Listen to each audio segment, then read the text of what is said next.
Give me what I want. Give me what I want. You know what I want. Give me what I want, or I'm going to continue to hurt people you love. Give me what I want. Give me what I want. You know what I want. You just don't want to give it to me. Give it to me. Give me what I want. We're going to give you what you want. That's not what I want. What's up, wrestling fans? AW Air Order presenting you Laying a Smackdown Wrestling and Sports, a channel for all your sports and wrestling fans. And remember, if you're not into either one, you don't have to be in this channel. If you're into sports and not wrestling, this is still the channel for you. If you're into wrestling and not into sports, this is the channel for you. For you. And if you're into both, well, the more the better, right? So what's up, all you wrestling fans? I hope you're having a good Thursday. We're 2 days away from Backlash, the first WrestleMania, post WrestleMania premium live event, PLE for WWE, live in France, internationally. So once again, Backlash is gonna be in France this Saturday, and like I said in my previous live streams or previous videos, I'll be having a watch along for Backlash, and it's going to be relatively early watch along because France is ahead of us in the time zone difference, ahead of me where I am for sure. So it'll be during the day, afternoon. Well, lunchtime around my time, actually. Lunchtime, early afternoon. And check your local time zone differences between wherever you live and France. 12:30 p.m. is the pre-show. 1 p.m. Eastern time is when the actual live event airs here and on here where I am. So it's about 5 or 7 o'clock French time, 1 o'clock my time. And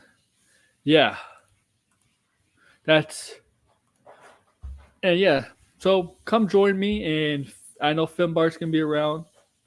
Finbar may not be on the show today, but he may be in the comments. But okay, so we're going to do WWE Backlash preview predictions. But okay, man, so I don't know how long the stream is going to be. This is not a lot of matches on this card. So if it's short, bear with me, but if it's not, we'll see. We'll see how long the stream is for you guys. There's only 5 matches on the card. And I guess I'll talk how the draft, the influence of the draft, post-WWE draft. Let you all know the draft ended Monday, but the draft does not come to effect until Monday. So Monday is when the draft comes into effect. So whatever happens with Backlash does not really affect the draft. Okay, because there's title matches on the card, and in the draft, one of the new rules was that the belts were assigned to the brand, so not to the superstar, to the brand. So the title holders, whoever's holding the belts, were safe on the brand. They were not eligible for the draft. So Cody Rhodes, Damian Priest, Bayley, Rhea Ripley, I guess Becky Lynch now, Sami Zayn, Logan Paul, the tag team champions of both brands. Except for the women tag teams, they can still go on both brands. That's the only difference. And that match, that belt will be defended at this live event, Backlash. So, right.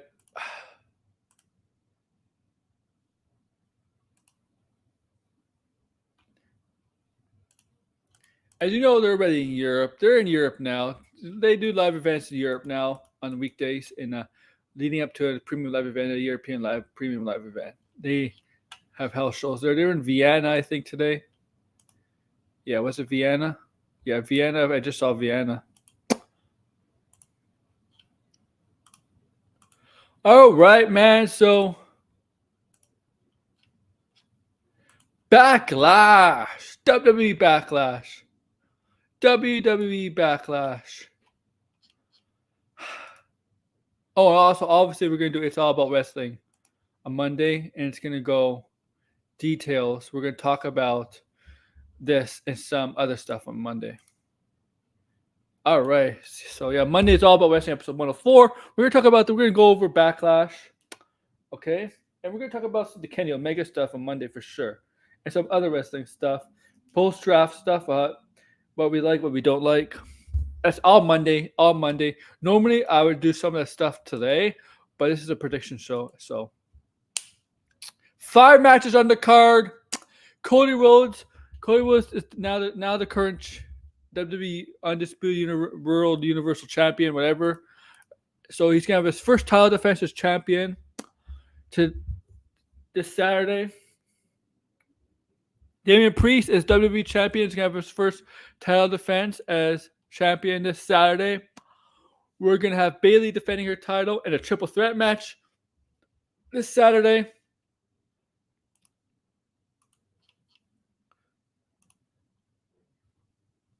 Okay.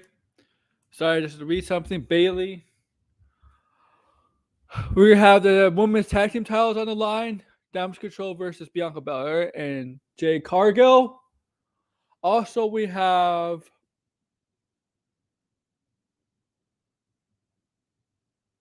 a non-title match. Non-title tag team match. We have Randy Orton and Kevin Owens taking on Solo Sikoa and Tama Tonga. The Bloodline stuff. You know, with the Bloodline storyline.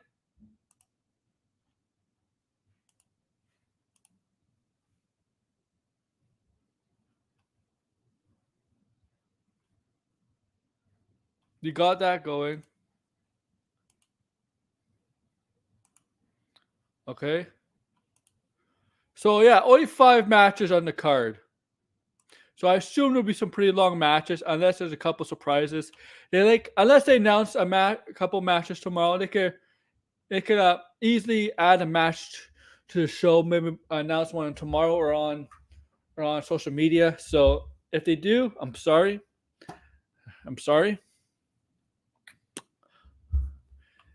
They do that sometimes. They sometimes add matches after people do the prediction shows. They do that, and they may do that here with me. So I'm sorry in advance. So I only could give you my predictions of who's winning on official matches. If they announce a match tomorrow, I'm sorry. All right, let's get into it. So for this show, we're gonna do non-title matches first, and then title matches. And on this show, there's only one non-title match, and the rest of the matches are title matches. Like I said, there's only 5 matches, so 4 title matches, 1 match. That's what I'm saying, Finbar. Exactly. So if it happens, it happens. Finbar, too bad. I don't do previous shows on Fridays. All right, so let's get on with the non-title match first. Kevin Owens and Randy Orton taking on a team of Solo Sikoa and Tomoa Tonga. All right. Let's get into this match. Now, what happened here? All right. Okay, post WrestleMania, Roman Reigns dethroned finally, right? Cody Rhodes finally dethroned the Tribal Chief Roman Reigns, and Cody Rhodes is champion. Fast forward to SmackDown, the first SmackDown post WrestleMania, It was different. It was a different atmosphere in the Bloodline. Roman Reigns wasn't there, but it was a different story in the Bloodline. Right? You see him backstage. Cody Rhodes has his own locker room now, and Kevin Owens walks by. It's like walks by the Bloodline. It's like, sorry guys, friends of the champ only. Okay, and you can see that Solo Sikoa was not very happy with the way the Bloodline how things ran the bloodline, right? At WrestleMania. Jimmy Uso lost to his brother, and Roman Reigns lost to Cody. And he made it perfectly clear in the segment when it seems like Solo Sikoa took things in his own hand, right? His own hand, decided to go rogue with the bloodline, or make changes to the bloodline without maybe Roman Reigns' permission, without Heyman and maybe Paul and Roman Reigns is knowing about it, permission or knowing about it, maybe, right? Okay. And as you know, they kicked out Jimmy because he failed to beat his twin brother. Kicked out Jimmy, and that's what Tama Tonga, former New Japan wrestler, made his debut in WWE. Right. Now, how does Kevin Owens fit into this? Well, they kind of disrespected him, right? In that WrestleMania.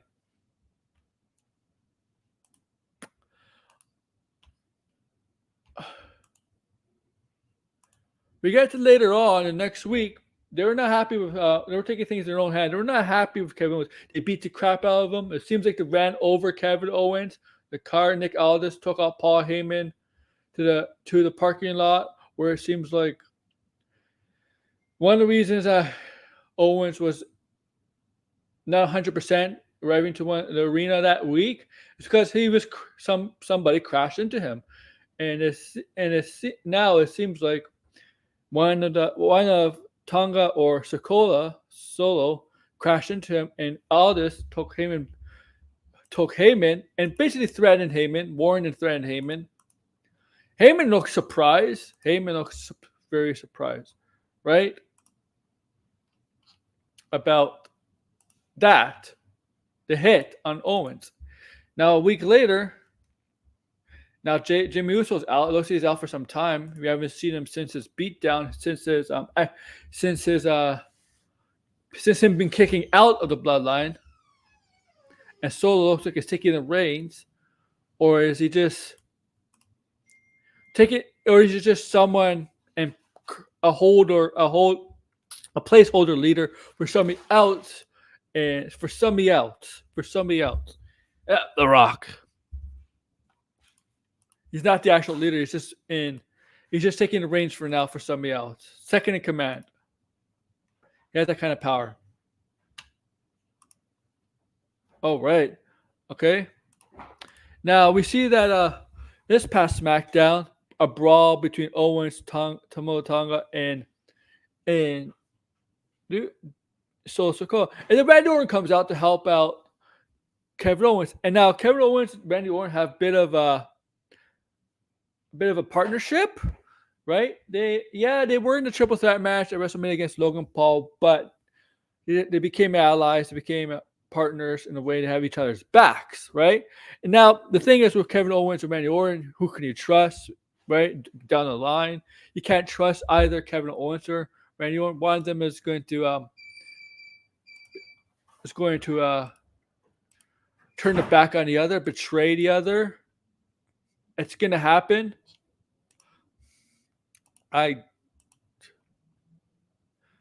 Okay.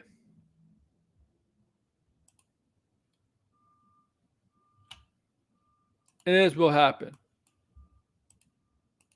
Okay, but that's not get so. But I don't think that breakup is going to happen here. It's going to happen here. I still don't think they're going to win. I don't think Owens and Orton are going to win here. The bloodline with the way Solo and the Tonga came in with this bloodline stuff, them taking over, this red hot stuff. The way to keep it going hot, red hot, they have to get to win here. If they lose here, and this really is a bad look, a stain on this whole thing with what's going on with the bloodline. It would just, people would just lose interest. It'd be like, nah, I don't care anymore. If they lose here, I don't care anymore. So that's why they have to get the win here to keep it interesting, to keep it going. Right? Solo's finally getting his recognition, his due. right? Right, his major attention. Instead of being that enforcer of the bloodline, like he was always portrayed when Roman was around, Solo now is becoming more than just an enforcer, somebody that's taking the reins, somebody's taking control, and somebody sees himself more than just a bodyguard, an enforcer bodyguard. And them losing here does not help him, especially Tama Tonga's debut match, because it'll be his first match. He's primarily in New Japan, he's primarily a tag team specialist. So I'm not surprised a permanent tag team match first. And yeah, like it was another Bullet Club guy. At one point, it was a Bullet Club.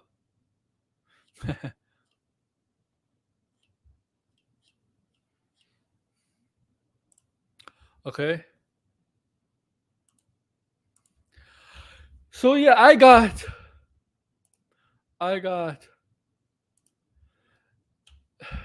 Tama Tonga and Solo Sikoa winning here. Winning the titles. Not winning the titles. My God. Defeating Owens and Randy Orton. Because it continues to make him look strong. A loss here will have the opposite effect on especially Solo Sikoa and Tonga on this whole storyline. It would not help the storyline. It wouldn't help the bloodline storyline. It would actually hurt it a lot. So they can't afford to lose here. A win here is important for the bloodline story. Very important. More important than this win on this show. On this show is more important than anything else on this show. Okay, because they have to win here. All right, let's go to title matches now because there's only 5 matches on the card. All right, so 4 matches left unless something gets announced, but I don't think it's going to happen.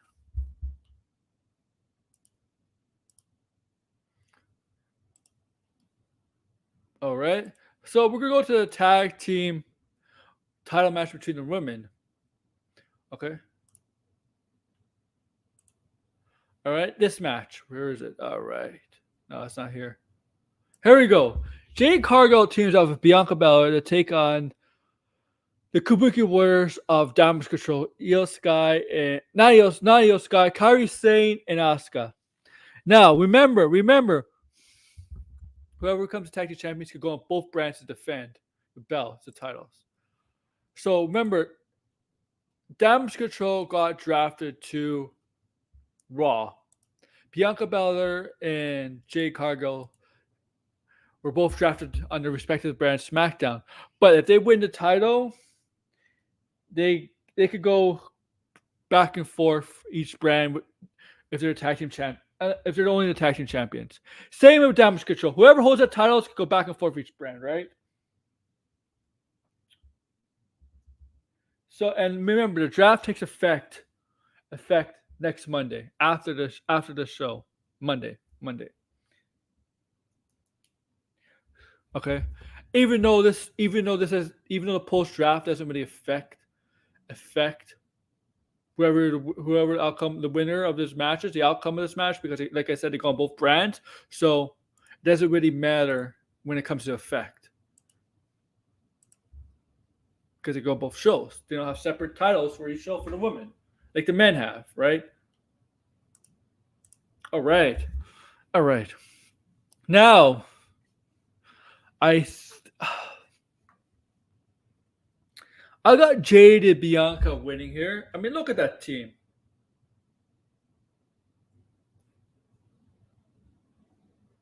There's no way they're not going to lose here. Jade and Bianca, they're going to power this team, especially Kairi Sane. Kairi Sane's a toothpick. Kairi Sane is skinny, and look, she's going up against 2 powerhouses and Bianca Belair and Jade Cargill. Now, Jade Cargill is jacked and stuff. She's powerful and strong. So is Bianca Belair, but Bianca Belair is a lot more athletic than Jade Cargill in the ring because she's not just jacked and very, very powerful. She's actually pretty fast and athletic. I haven't seen any of that from Jade Cargill, but just besides her strength. from what I've seen in AEW, that's what she relies on. And so Bianca Belair obviously beats her in overall talent in the ring, right? So Jade Cargill's just taller. Okay. So okay,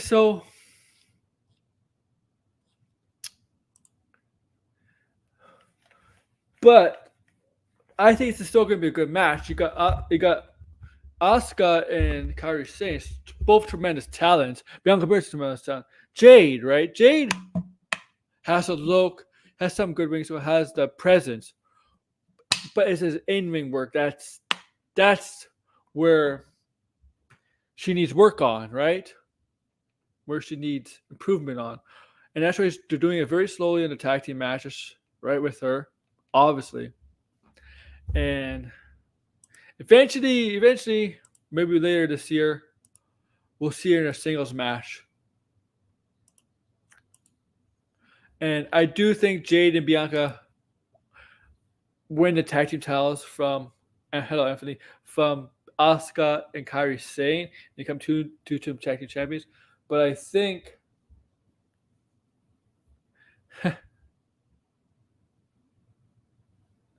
this will eventually lead down to a road where we're going to see Bianca versus Jade, and the storyline is going to be who's the strongest female in the WWE, who's the most powerful. Is it Bianca Belair or is it Jade Cargill? Eventually down the line, I think that's what it's leading to. Eventually.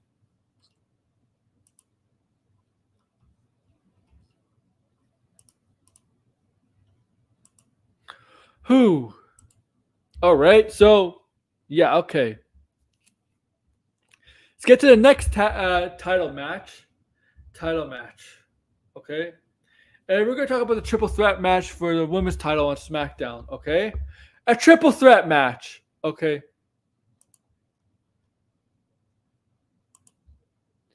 We got Bayley here defending against Tiffany Stratton and Naomi.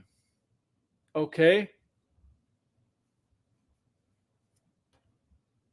Okay. Now what's the thing is, I still have Bayley retaining here, but I'm not 100% sold on it now because that damage control is going to be on Raw, and that's Asuka, Dakota Kai, Io Sky, and Kairi Sane. That's four female wrestlers and pretty top-notch female wrestlers. Io Sky and Asuka, former women champions. Kairi Sane, tag team champion, NXT champion. Dakota Kai was the NXT champion. Four prominent wrestlers are going to Raw on the female side, and and SmackDown got Finn Balor's favorite female wrestler of all time in Nia Jax. They also did draft Blair Davenport, who formerly beat previously. I think that's a pretty good addition. Blair Davenport is ready. I think she's a top tier talent. It was a little bit underutilized in NXT, but SmackDown certainly has lost some top tier talent with damage control going there. But they've gained in Nia Jax, right? I mean, okay. Sorry, Finbar. I don't mean to insult you there. But the way they were pushing Nia Jax in the Raw, if that's how that's how I see it, from their eyes, not my eyes, their eyes. I apologize in advance, Finbar. I'm sorry, Finbar. Okay. But I like this match. It's gonna be a good athletic match. Tiffany Stratton gets a title shot. I do think she'll be champion one day, eventually down the line. But I think it's too early for her.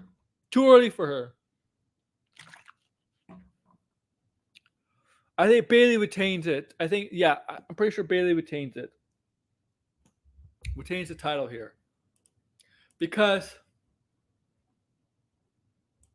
I think during some parts of the summer, Nia Jax. I'm sorry. They're gonna have Nia Jax and Bailey go at it. Yeah, and that made me throw up a little bit by saying that. I'm sorry, Finbar. Don't be mad at me. Do not take away my invite on Gavin the Geeks. Okay. So I agree with Finbar here. Bailey retains. Okay. Got a special guest for you on Gavin the Geeks. Okay. All right. That's that. Now we're getting to the 2 title matches. And we're gonna go. Cody Rhodes and AJ Styles will be last. All right, it's gonna be last. So we're gonna go for the Raw title, the title match. All right. Jey Uso has a number one contenders match against Damian Priest for the WWE Championship of Raw, and to me, this match is more about the issues of Judgment Day, the problems of Judgment Day. Yeah, Rhea Ripley's wheels injury. She's off screen for a while, right? She's off TV for a while to recuperate, to recover, right, from her injury. Now you see a lot more problems with Judgment Day, specifically Damian Priest and his comrades, his stablemates, getting involved and making mistakes in the match in these past 2 weeks. You clearly saw it on Raw. He wasn't happy with how Judgment Day lost to Ricochet, Jey Uso, and I forgot who the other guy was, but he wasn't too happy, and he just had to stare down Jey Uso. He was holding the title, but there was stuff in that match where it looked like Judgment Day got this miscommunicated. Nia should heard it. Miscommunicated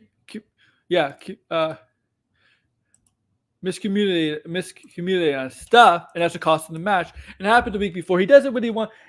Damian Priest has really made it clear he does not really want Judgment Day to get involved in the in this stuff now. This is clearly a babyface turn for Damian Priest, I would think. It's good to see Jay get a title match, and he does play up some of the stuff in Judgment Day's issues, problems. But despite the things not going with Judgment Day well right now, especially Damian Priest and the rest of the faction, miscommunications, all of that, it's not going to be Damian Priest is not going to have a blow up with Judgment Day here. Okay, a blow up with here, not here. He's going to retain. I don't think, like I said, I don't think Damian Priest is going to hold the belt for a year, or right. I don't think he's going to hold the belt for like 8 months, right? I think he might hold my max. I'll say 6 months, 6 months at least. But I'll say maybe more likely it's a SummerSlam, okay? But this is too early to change the title because of storyline reasons.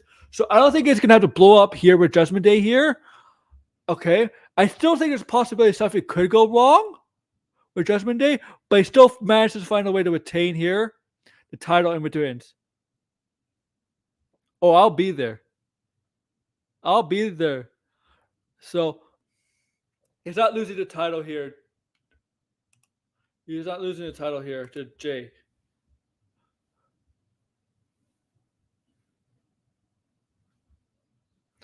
Okay.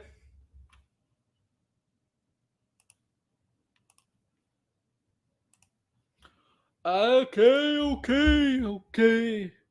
Now let's get to the final match. The final match. I'm not even. Oh man. See, I told you this is gonna be short. Damn you, WWE! If it was an AEW pay-per-view, it would be much longer. I'll be like doing 10 matches.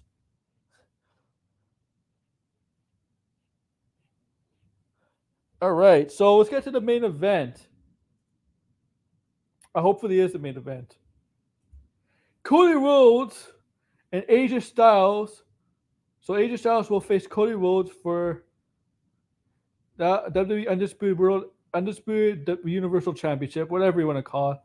And this is the first time ever in their respective careers that they'll be in a match with each other and against each other. First time ever. So we're getting a first time ever with Cody Rhodes and AJ Styles. Okay? And look. What were you expecting? A rematch with Roman Reigns this soon, guys? Yeah, it's not exactly the most exciting match to the casuals, I guess, obviously. But for a wrestling fan like me, hardcore wrestling fan, the talent that AJ Styles has throughout the 2 decades, TNA, New Japan, all that, you're guaranteed to get a very good match. Even though he's not Roman Reigns, he's not CM Punk, but you're still going to get a very good match of AJ Styles, even in his 40s. He may not be able to do all the stuff he was able to do at the young. Yeah, I did. I said Damian Priest is going to retain.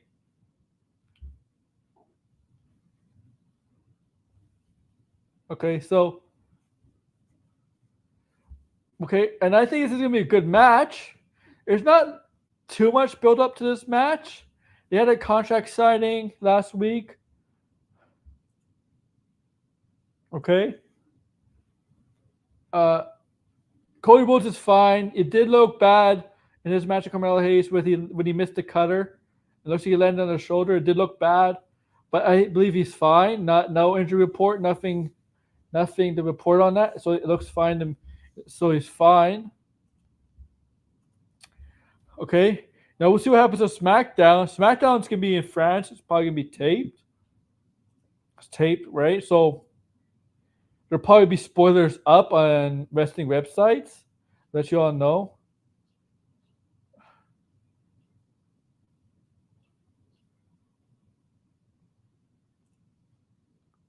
Okay.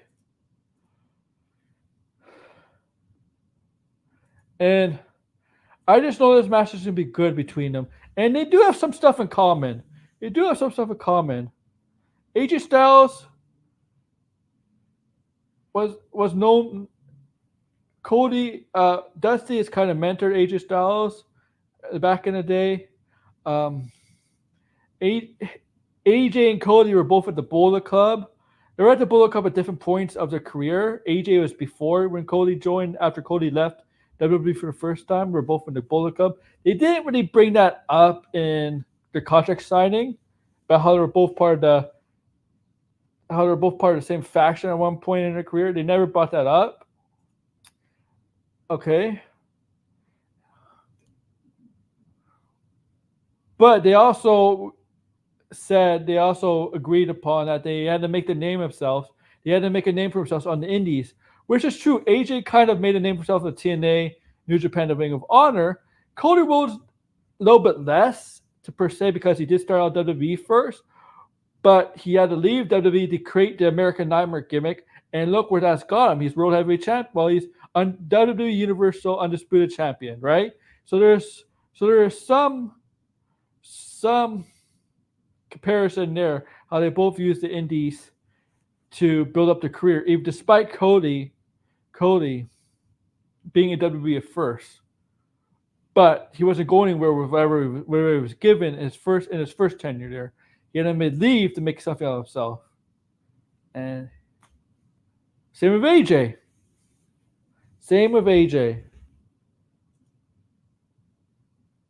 I just know this match is going to be good. They're going to put it all out there.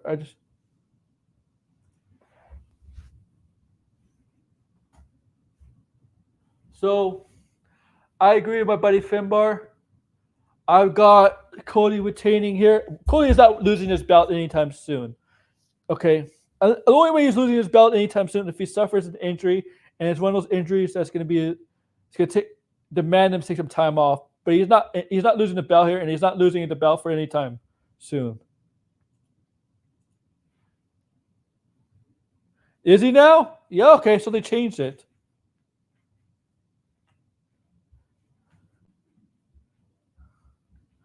But yeah, that's on the pay-per-view. That's on the matches, man. Let's add some matches.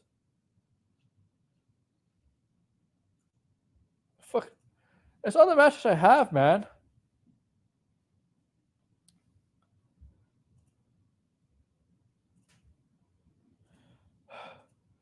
Oh man.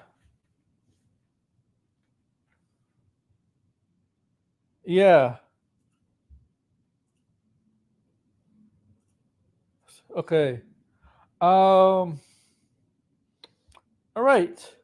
I guess this is a short stream because Finbar or my other partners of crimes are not in here.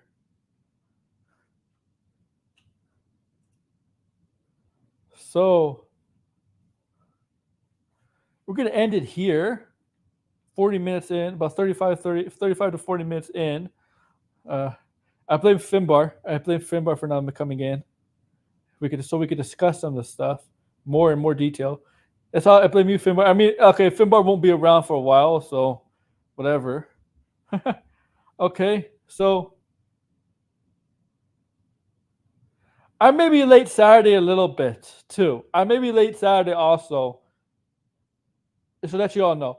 But that's a good reminder, though, Finbar. As I said earlier in the stream, Saturday I'll be doing a watch along for Backlash for this pay-per-view, this premium live event. And you got to remember, it starts at 12:30 the pre-show my time, 1 p.m. Eastern time. So check your local listings, your time zone differences between wherever you live and wherever time zone France is in.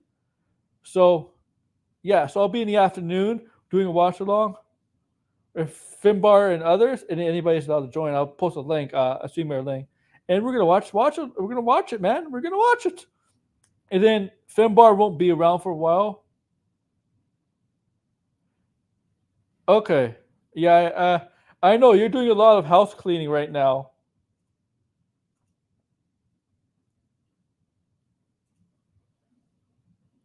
All right, so, and obviously it's all about wrestling next Monday. Finbar won't be around, but it's all about wrestling. We're gonna do a recap of the draft, a recap of Backlash, some AEW talk. Finbar's mad I said that.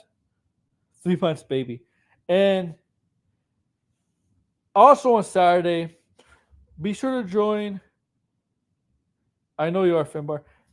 Also, and also next Saturday, this Saturday, make sure to join Tony's channel, formerly the Geek Getaway, for Gabbing with Geeks. Finbar will be winning it again, and we're gonna have a lot of fun. I'll be on it.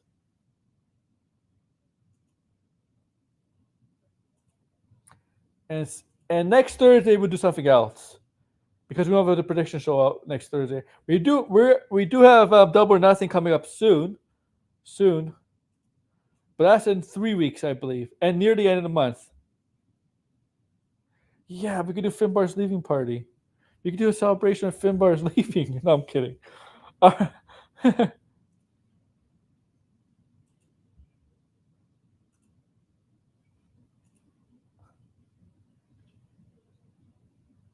Well,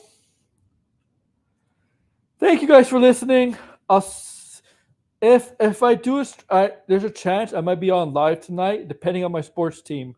If they get eliminated, if my team gets eliminated in the playoffs tonight, I'll be on live. If they don't, I won't be on live. Okay? My hockey team, if they get eliminated, I'll be on live. If they're not, maybe Saturday night. Maybe after Saturday night, after Gabbing Geeks. I don't know. But there's a chance. There's a chance I could be alive tonight. And I'll be pissed off. All right, man. I'm a hardcore sports fan guy. Yeah, pretty much. I think this shows this very, very obvious. This might be one of the most obvious shows there is. I mean, 5 matches doesn't give you much of a chance to predict. Doesn't give you much of a chance to make you predict. You know what? I can see this person winning. I would say the only match where that gave me some thought, maybe that this person might not win, is the triple threat match. Maybe, but even still, I was very confident that Bailey's gonna retain. That's the only match that gave me maybe a little bit of thinking, but not to be too serious. Every match, to me, every match is just too obvious.